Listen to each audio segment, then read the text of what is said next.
पूर्व प्रेमिका ने एक महिला की दोनों टांगों को गाड़ी से कुचला, मगर उसे जेल में डाल दिया गया और द्वान ट्री न्यू रेन के माता पिता ने कुकिंग के संबंधों का उपयोग कर मुझे दुनिया की सबसे खतरनाक जेल में भेज दिया, जहां एक गोली से उसे उसका शव बना दिया गया। जो दुनिया को डराने वाली टॉप लेवल फली क्रिकेटर और हाथ हिलाने भर से एक देश को मिटा देने वाले सुपर किंग पॉइजन है, लुजू के 18 सबसे खतरनाक सुपर अपराधियों में है। वहाँ के माता पिता इन खतरनाक अपराधियों का सहारा लेकर उनको यातना देना चाहते थे, लेकिन जेल में ये 18 दिग्गज न केवल उन्हें यातना नहीं देते बल्कि सभी ने अपने सभी कौशलों को सिखा दिया, केवल इसलिए कि वे चाहते थे कि उनकी सभी क्षमताएं किसी को विरासत में मिले। 10 वर्षों का समय जल्दी से गुजर गया। मैंने उन 18 महान गुरुओं की सभी क्षमताएं सीख ली, यहाँ तक कि और भी अधिक। आज मेरी सजा की अवधि पूरी हो गई है। जेलर मेरे जेल के कमरे में बड़े कदमों से आया और कहा, अपनी चीजें समेट लो और बाहर आने की तैयारी करो। जेलर की बात सुनकर मैं धीरे धीरे बाहर आया और देखा कि गुरुजी दरवाजे पर मेरा इंतजार कर रहे थे। मुझे जरूरत नहीं थी। कान पहले छात्रा बाहर जाएंगी। पहले गुरु सफेद कपड़े वाली तलवार पहले प्रोत्साहित करते हुए कहा, लड़के हमें इन बूढ़े लोगों से अलग मत होना। हमारा जीवन खत्म हो गया है, लेकिन तुम्हारा जीवन अभी शुरू ही हुआ है। दूसरे गुरु चिल्लाते हुए हंसकर कहा, तुमने हमारे 18 लोगों की क्षमताओं को सीखा है। पूरी दुनिया में तुम अब अपराजय हो। बाहर जाओ और अपनी अपराजय यात्रा का निर्माण करो।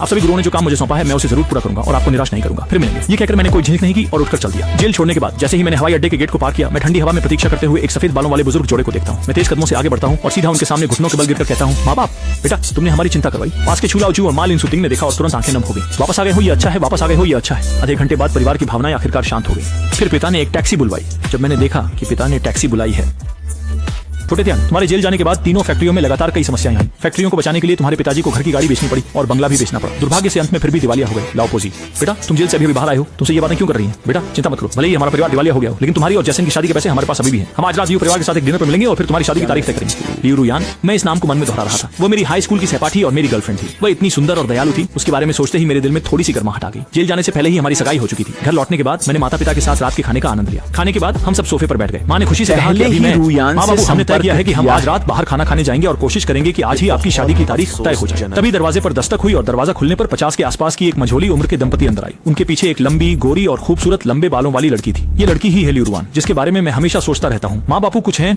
संकोच में पूछा, क्या हम रात को नहीं मिलने वाले थे? अब कैसे आ गए? लियू रुयान का परिवार गर्मजोशी से मिले माता पिता के सामने। तो मैं सीधे मुद्दे पर आ जाता हूँ। हम आज यहाँ न तो आपके परिवार के साथ खाना खाने आए हैं और न ही चाय पीने, बल्कि सब कुछ साफ करने आए हैं। लियू चिबो ने मेरे परिवार की ओर तिरस्कारपूर्ण नजरों से देखा। मेरी बेटी अब हुआ याओ ग्रुप के दक्षिणी मध्य क्षेत्र की महाप्रबंधक बन गई है। ली वंश के आने का उद्देश्य यही था। मैंने शांतिपूर्ण तरीके से लियू रुझान की ओर देखा। यह भी है क्या मतलब है? लियू रुयान ने अधीर होकर कहा, बिल्कुल यही है। हमारे हाई स्कूल के समय तुम करोड़पति परिवार के अमीर बेटे थे और मैं एक सामान्य परिवार से आई छात्रा थी। मैं स्वाभाविक रूप से तुम्हें पसंद करती थी। अब तुम्हारा परिवार दिवालिया हो गया है और तुमने 10 साल जेल में बिताए हैं। इस जिंदगी में तुम्हारी नियत यही है। वैसे डरने की बात नहीं, मैं तुम्हें बता देता हूँ कि अब मेरे पेट में उसका बच्चा भी है। सुनने के बाद कर रही हो, जब तुम्हारे माता पिता मुश्किल में थे तुम भूल गई हो कि तुमने मुझसे कैसे गिड़गिड़ाकर माफी मांगी थी। मैं जेल क्यों गया ये तुम मुझसे बेहतर जानती हो। सब कहते हैं कि मैंने कार चलाकर उस लड़की की टांगें तोड़ दी थी, पर उस दिन कार तुम चला रही थी। मैं तुम्हारे लिए सजा भुगत कर अंदर गया था। माता पिता ने यह सुनकर हैरान होकर मेरी तरफ देखा। छोटू तुम क्या कह रहे हो? मैं शर्मिंदगी से माता पिता की तरफ देखने लगा। आंसू आंखों से बहने लगे। माँ पापा, मेरी गलती है, मैं लोगों को पहचान नहीं सका। न केवल मैंने आपको 10 साल तक परेशान किया, बल्कि हमारे परिवार को भी दिवालिया कर दिया। लियू रुयान ने बिना किसी हिचक के कहा, शूतियन अपनी बातें इतनी महान मत बनाओ, सब तुम्हारी मर्जी से हुआ, इससे मेरा क्या लेना देना? मैंने खुद पर हंसते हुए कहा, लियू रुयान मेरी नजरें धोखा खा गईं। अब तुम्हारा असली चेहरा देख पाया हूँ। तुम सगाई तोड़ना चाहती हो ना, मैं तुम्हें मान लेता हूँ। जैसे ही मैंने ये कहा, लियू रुयान के चेहरे पर थोड़ी मुस्कान आ गई, लेकिन अगले ही पल मेरे शब्दों ने लियू रुयान का चेहरा गुस्से से भर दिया। उस समय तुम्हारे माता पिता के लिए मैंने अपने पिता से 1.5 लाख युआन मांगे थे और तुम्हारे लिए 10 साल जेल काटी। हर साल के हिसाब से 1 मिलियन मानो तो कुल 11,50,000 बनता है। ब्याज नहीं लूंगा, बस सीधा 10 मिलियन दे दो तो मैं तलाक के लिए मान जाऊंगा। शूतियन, तुम जेल में क्या करने गए थे जो इसे एक सौदे के रूप में इस्तेमाल कर मुझे ब्लैकमेल कर रहे हो? मैं तुम्हें बताता हूँ कि तुम्हारी योजना। लियू रुयान कहते हुए अपने बॉयफ्रेंड मा डोंगयांग की तरफ देखती है और फिर मेरे सामने बहुत गर्व से कहती है, मेरा बॉयफ्रेंड हुआ याओ ग्रुप का उपाध्यक्ष है। उसकी संपर्क सूत्र शक्ति दक्षिण लिंग के काले और सफेद दोनों ही क्षेत्रों में है। एक शब्द से ही वह तुम्हें जो अभी जेल से बाहर आए हो मार सकता है।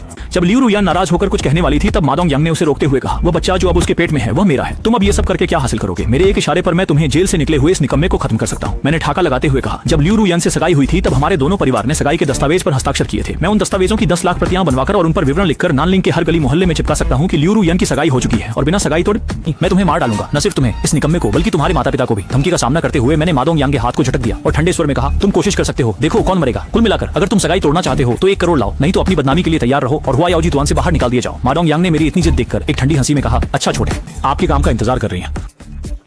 तीसरे दिन सुबह जब मैं अपने माता पिता के साथ सब्जी मंडी में सब्जी खरीद रहा था तो अचानक 2 ठंडी पिस्तौल बिना किसी विवाद के मेरी कमर पर टिकी हुई थी।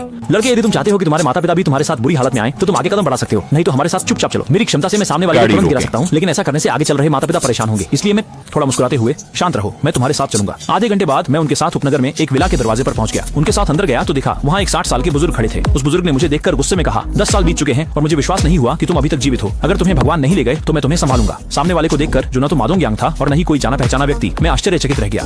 हम एक दूसरे को जानते हैं, भले ही मुझे मरना पड़े, मुझे सब कुछ स्पष्ट करके मरने दो। अच्छा, मैं तुम्हें सब कुछ बताकर मारूंगा। वृद्ध ने मेरी ओर घूरते हुए कहा, मेरा नाम किन्हू लांग है। ये नाम सुनकर मेरा चेहरा बेहद बिगड़ गया। जेल में आधे साल के समय में मुझे अक्सर बिना किसी कारण के 7 कैदियों द्वारा प्रताड़ित किया गया। जो लड़की की टांगें टूट गई थीं, उसे भी लियू रुयान ने टक्कर मारी थी। उसके पिता भी थे।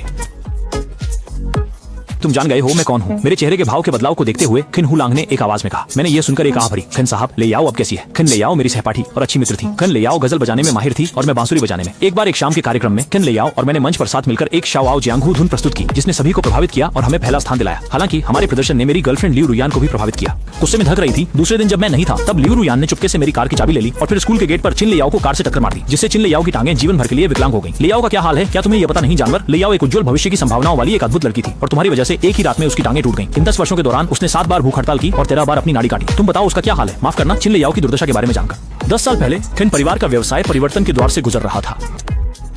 हर कदम पर सभी का ध्यान है, इसलिए मैं तुम्हारी जान नहीं ले सकता। आज दक्षिणी पहाड़ी क्षेत्र में मैं खिन हुलांग ही भगवान हूँ। मैं किसी को मारना चाहूँ तो कौन है जो एक भी शब्द कह सके?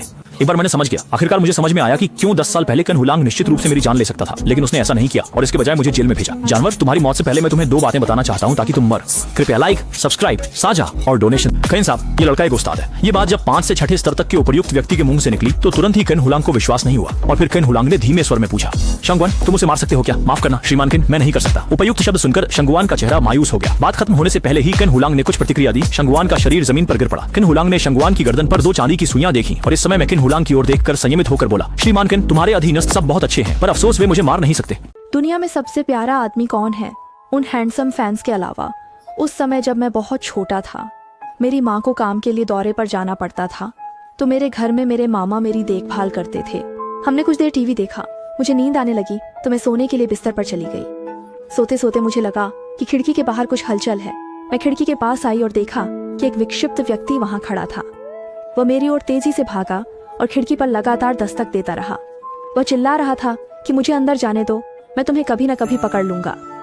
मैं बहुत डर गई और तुरंत नीचे जाकर अपने मामा को ढूंढा। उसने पूछा, क्या हुआ? मैंने उसे सारी घटना बताई। उसने ध्यान से सब सुना और फिर मुझे बताया, चाहे कुछ भी हो जाए मैं तुम्हें सुरक्षित रखूंगा। मामा अपनी जिंदगी देकर तुम्हारी रक्षा करेंगे। मामा की बातों ने मुझे बहुत सुकून दिया, लेकिन थोड़ी देर बाद वह विकृत व्यक्ति मेरे बेडरूम में आ गया। मामा ने मेरी जान बचाई।